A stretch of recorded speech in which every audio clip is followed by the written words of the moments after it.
আসসালামু আলাইকুম, সবাই কেমন আছো? আশা করি ভালো। আজকে আমরা দেখব অক্সি অ্যাসিডের শক্তি মাত্রা। অক্সি অ্যাসিড কোনগুলো?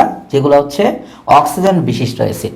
যেমন এখানে আমরা দেখতে পাচ্ছি perchloric acid, sulphuric acid, nitric acid etcetera, যেগুলো আমরা দেখতে পাচ্ছি। সো এগুলার আমরা কেন্দ্রীয় মৌলের জারণ মান বের করে নিছি। আমরা একটু পরে বলতেছি যে কেন জারণ মান বের করছি। এখানে একটু দেখি, এই যে এখানে যে লাইনটা আছে, যে যার চার্জ ঘনত্ব বেশি সে হবে তত শক্তিশালী অ্যাসিড।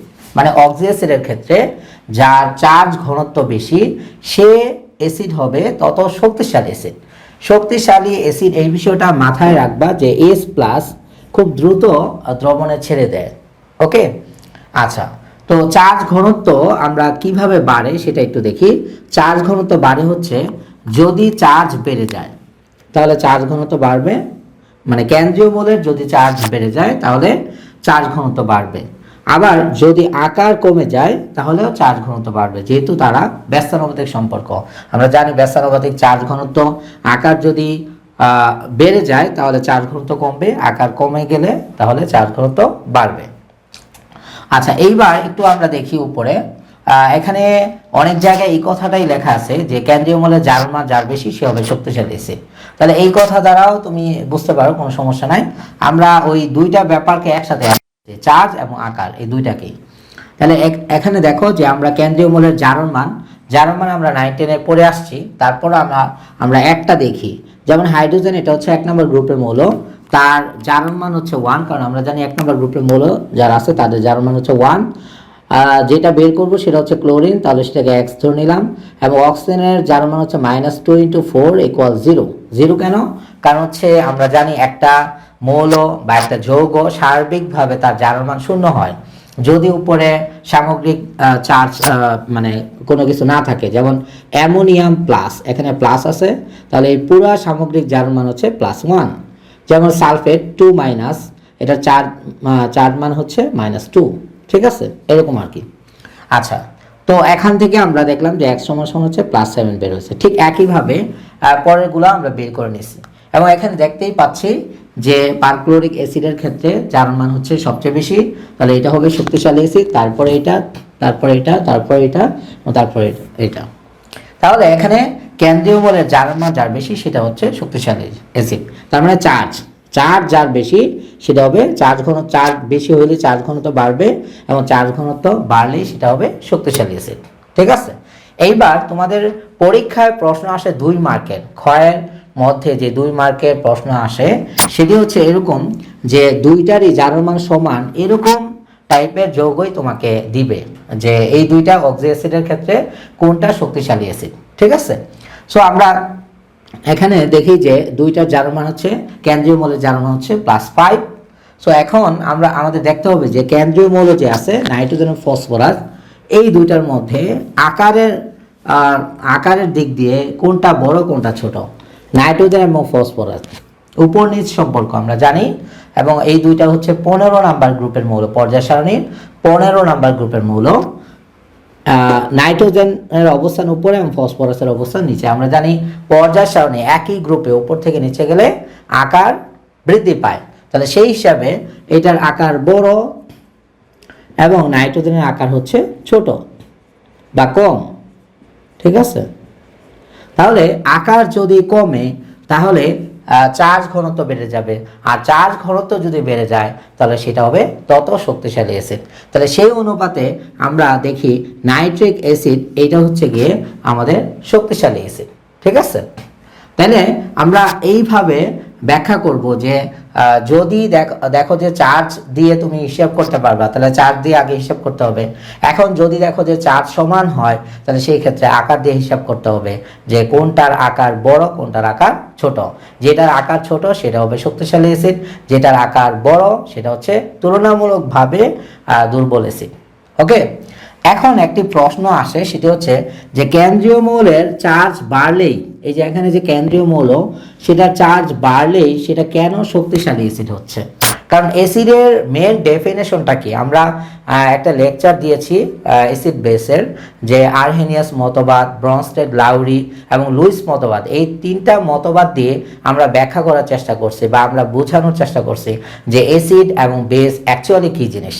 তো এখানে ওখানে যে মেন কনসেপ্টটা ছিল সেটা হচ্ছে এস প্লাস যে দিয়ে বেশি হবে অ্যাসিড, ওএস মাইনাস যে দ্রবণে যে বেশি হবে বেস বা ক্ষার, আবার প্রোটন দাতা সে হবে অ্যাসিড, প্রোটন গ্রহীতা হচ্ছে বেস। এরকম কিছু ডেফিনেশন আমরা ওখানে পড়েছি। তো এখন তাহলে এখানে দেখা যাচ্ছে যে এস প্লাসের বিষয়টা হচ্ছে মুখ্য বিষয়, যে এস প্লাস সে ছেড়ে দিচ্ছে কিনা বা সে কত দ্রুত ছেড়ে দিচ্ছে। যেমন অ্যাসিডিক অ্যাসিড বা ইথানোয়িক অ্যাসিড সে দুর্বল অ্যাসিড, কেন? কারণ সে খুব কম পরিমাণে এস প্লাস দ্রবণে ছেড়ে দেয়। তাহলে এখানে আমাদের এস প্লাসের একটা বিষয় আছে। তো এই জন্য আমরা প্রথমে একটা কাজ করি যে সালফিউরিক অ্যাসিড এইটার আমরা গাঠনিক সংকেতটা একটু লিখি। তো গাঠনিক সংকেত যদি আমরা এখানে লিখি, অনেকে আমি জানি যে পারবা না, হ্যাঁ, তো যারা পারবা না তাদের জন্য আমি স্ট্রাকচারটা লিখে দিচ্ছি, যারা পারবা তারা তো পারবাই। তো এই জায়গায় একটু দেখি যে আমাদের এই যে সালফার, এটার কেন্দ্রীয় মূলের যার মান হচ্ছে +6। এই কথাটার মানেটা কি? এই +6 এই কথাটার মানে হচ্ছে তার 6টা ইলেকট্রনের ক্ষুধা আছে, তার মানে তার 6টা ইলেকট্রন লাগবে, তার 6টা ইলেকট্রনের প্রয়োজন। তার মানে সে চাইবে যে আশেপাশে থেকে সে কোনোভাবে সে যেন 6টা ইলেকট্রন কোনোভাবে তার নিজের দিকে এই গ্যাপটা পূরণ করতে পারে। ঠিক আছে? তো এখন খেয়াল করো একটা জিনিস, যে আমাদের এখানে কে বসে আছে? এখানে অক্সিজেন বসে আছে, তার সাথে আছে হাইড্রোজেন। এখানে অক্সিজেন আছে, তার সাথে আছে হাইড্রোজেন। এবং আমরা একটা আমাদের এখানে ভিডিও একটা লিঙ্ক দিয়ে দিব, সেখানে আমরা একটা ডেফিনেশন দিয়েছি তড়িৎ ঋণাত্মকতা, যে তড়িৎ ঋণাত্মকতা কি জিনিস? সমযোজী বন্ধনে শেয়ারকৃত ইলেকট্রন নিজের দিকে টেনে নেওয়ার ক্ষমতা, এবং এই ক্ষমতা অক্সিজেনের হচ্ছে 3.5 আর এর হচ্ছে 2.1 হাইড্রোজেনের। তাহলে এই ক্ষেত্রে এই অক্সিজেন কি করবে? তার নিজের দিকে ইলেকট্রন ঘনত্ব হাইড্রোজেন যেটা শেয়ার করছিল অক্সিজেনের সাথে সেইটাও তার নিজের দিকে টেনে নেবে। তাহলে সেইটাও যদি সে তার নিজের দিকে টেনে নেয়, হ্যাঁ, নর্মালি সে টেনে নেয়। তো এখন সালফার যখন ইন্টারনালি সে যখন আশেপাশে থেকে ইলেকট্রন ঘনত্ব টানবে, তখন অক্সিজেন আরো জোরে কি করবে? এই হাইড্রোজেনের শেয়ারকৃত ইলেকট্রনটাও সে আরো জোরে টান দিবে। তার মানে আমি এখানে যেটা বুঝাইতে চাচ্ছি, যে যেমন ধরো যে তোমার কোনো একটা ফ্রেন্ড, তার অনেক ক্ষুধা লাগছে, ঠিক ওই সময় সে একটা বাটার বন কিনে খাইতে নিবে, ঠিক ওই সময় আরেকজন এসে এই বাটার বনটা নিয়ে গেল, তখন তার কিন্তু ক্ষুধা আরো বেড়ে যাবে। তো অক্সিজেনের এমনিতেই ইলেকট্রনের প্রতি ক্ষুধা আছে, হ্যাঁ, ইলেকট্রন তার লাগবে, তার প্রয়োজন। তো সে কি করে? তার থেকে যখন ইলেকট্রন সালফার ইন্টারনালি টানে, যেহেতু তার +6 ইলেকট্রনের ঘাটতি আছে, তখন অক্সিজেন আর বসে থাকে না, অক্সিজেন খুব দ্রুত এই হাইড্রোজেন থেকে ইলেকট্রনটা নিয়ে তার দিকে নিয়ে যায় এবং সে S+ আকারে বের হয়ে যায়, সে S+ আকারে বের হয়ে যায়। তাহলে এই যে OH, যেখানে তড়িৎ ঋণাত্মকতার পার্থক্য আছে, ওই পয়েন্ট থেকে বেসিক্যালি হাইড্রোজেন কিন্তু বের হবে। ঠিক আছে? তো এখন যদি এই +6 এর জায়গায় +7 হতো, তাহলে ইন্টারনাল ক্ষুধাটা কি আরো বেড়ে যেত। তার মানে তার ইলেকট্রনের চাহিদাটা, ডিমান্ডটা আরো বেশি হইতো, তখন সে ইন্টারনাল ফোর্সটা আরো বেশি হইতো এবং আশেপাশে থেকে সেই ইলেকট্রন ঘনত্ব আরো জোরে টান দিত। এই জন্যই আমাদের কেন্দ্রীয় মৌলের চার্জ ঘনত্ব যত বাড়তে থাকে বা কেন্দ্রীয় মৌলের জারণ মান যত বাড়তে থাকে, সেটা তত বেশি শক্তিশালী আছেন, কারণ যত বাড়তে থাকে ইন্টারনাল ফোর্সটা তত বেশি হয়, তত দ্রুত S+ দ্রবণে চলে যেতে পারে। ঠিক আছে? তাহলে আমার মনে হয় যে অক্সি অ্যাসিডের শক্তিমাত্রা নিয়ে যে ব্যাপারগুলো ছিল সেই ব্যাপারটা আমি ক্লিয়ার করে দিয়েছি।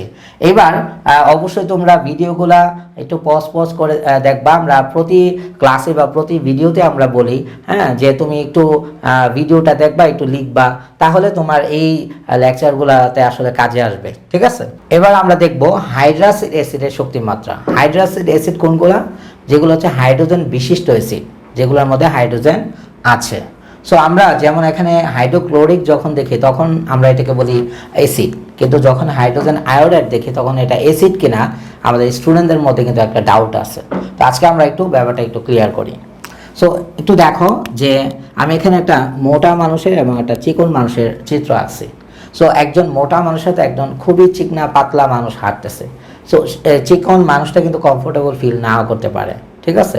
আমাদের গ্রাম দেশে অনেক সময় দেখা যাচ্ছে যে মানে যে ক্ষেত আছে, ক্ষেতের পাশে দিয়ে যে লাইল বা আইল যেটাই আমরা বলি না, ওই আইল বা লাইলের মধ্যে দিয়ে যদি দুইজন মানুষ হাঁটতে শুরু করে তখন কি অবস্থা হবে? তখন যে চিকন মানুষ আছে সে বলবে ধর, আমি হাত ছেড়ে দিয়ে সে বলবে যে আমি অন্যদিকে যাই। তার মানে এই যে দুজনে যে হাতে ধরেছে, এই হাতের এই জায়গায় একটা বন্ধন পীড়ন তৈরি হতে পারে, বন্ধন পীড়ন, ঠিক আছে? বন্ধন পীড়ন মানে সে কমফোর্টেবল ফিল করতেছে না। এখন প্রতিনিয়ত এই মোটা মানুষের সাইজ যদি বাড়তেই থাকে, এই মানুষটার সাইজ যদি একই রকম থাকে, তাহলে মানে সাইজ বড় হওয়ার সাথে সাথে তার বন্ধন পীড়নও কিন্তু বাড়তে থাকবে। আই থিঙ্ক যারা বুদ্ধিমান তারা অলরেডি ব্যাপারটা বুঝে গেছো যে আমরা এখানে যদি hydrogen fluoride, hydrogen chloride, hydrogen bromide, hydrogen iodide এই ইয়েগুলো লিখি, তাহলে এখানে দেখতে পাবো যে এই হাইড্রোজেনের স্ট্রাকচার বা হাইড্রোজেনের যে চেহারাটা, সাইজটা সেটা কিন্তু একই রকম। কিন্তু এই ফ্লোরিন, ক্লোরিন, ব্রোমিন, আয়োডিন তার পাশে যেটা আছে তার আকার কিন্তু উপর থেকে নিচে গেলে আসলে বাড়তে থাকে, এবং ফ্লোরিনের আকারের তুলনায় ক্লোরিনের আকার বড় এবং ক্লোরিনের তুলনায় ব্রোমিন এবং আয়োডিনটা বড়। তাহলে আকার যত বাড়তে থাকে তত বন্ধন পীড়নও বাড়তে থাকে। বন্ধন পীড়ন যত বাড়তে থাকে তত হাইড্রোজেন দ্রবণে চলে যাওয়ার প্রবণতাও বাড়তে থাকে। কথা কি বুঝাইতে পারছি?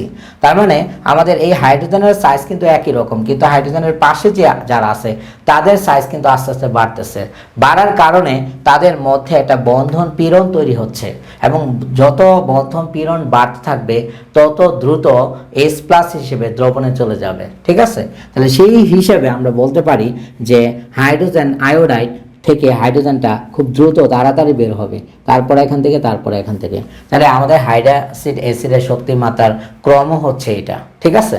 তো আমরা যেটা পড়িয়েছি শুরু থেকে সেটা হচ্ছে অক্সি অ্যাসিডের শক্তিমাত্রা কী জিনিস এবং হাইড্রোক্সিড অ্যাসিডের শক্তিমাত্রা কী জিনিস। অক্সি অ্যাসিডের শক্তিমাত্রা হচ্ছে যে চার্জ ঘনত্ব যদি যার বেশি হবে সেটা হবে শক্তিশালী অ্যাসিড, চার্জ ঘনত্ব যার কম হবে সেটা দুর্বল অ্যাসিড। হাইড্রোক্সিড অ্যাসিডের শক্তিমাত্রার ক্ষেত্রে আমরা বন্ধন পীড়ন বাড়ার সাথে সাথে আমাদের এই কি বলে বাড়ার সাথে সাথে আমাদের শক্তিমাত্রাও আস্তে আস্তে বাড়তে থাকে, যেহেতু দ্রবণে H+ যাওয়ার প্রবণতাও বাড়তে থাকে। তো মেন কনসেপ্টটাই হচ্ছে যে আমার H+ দ্রবণে কত দ্রুত যাচ্ছে, কত স্লোলি যাচ্ছে, তার উপর ডিপেন্ড করেই শক্তিশালী অ্যাসিড বা দুর্বল অ্যাসিড। সবাই ভালো থাকো, সুস্থ থাকো, আসসালামু আলাইকুম।